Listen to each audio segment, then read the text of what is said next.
welcome to your review on slope.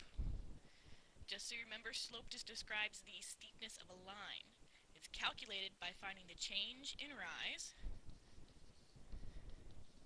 which is just your y-coordinates, over the change in run,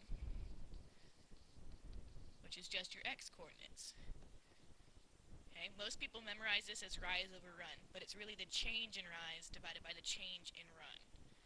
Okay? For example, if I gave you 2 points, let's say the point 3, 5 and the point 7, 8, and I said, what is the slope between these two lines? What you would do is, first thing you do is look at your y-coordinates, and you would subtract them. Take 5 minus 8. On the bottom of the fraction, you're going to look at your x-coordinates, the 3 and the 7, subtract them, 3 minus 7.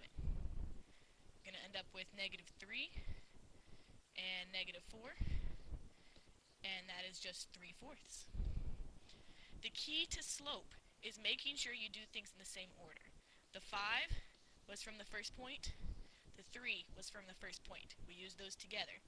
The 8 was from the second point, the 7 was from the second point. They both came second in the subtraction. Alright, want to try another one? Let's say I gave you 2 points, say negative 1 and 8, and 10 and negative 3. And I say, find the slope between the 2 points. Okay, again, all you're going to do is you're going to look at your y-coordinates, because remember, change in rise is on top. And you can do this in either order. I'm going to start with this one, 8 minus negative 3. Don't lose your negatives, whatever you do. And then on the bottom of the fraction, I start over on this side as well, negative 1 minus 10. Now it's time for fun with integers. 8 minus negative 3 actually becomes 11. Whenever you subtract a negative, it's the same thing as adding a positive.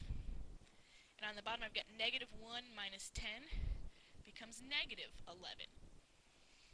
And then when I simplify this, this is actually negative 1. Because I know 11 divided by 11 is 1, but I've got one positive and one negative. When you divide those, it becomes a negative number.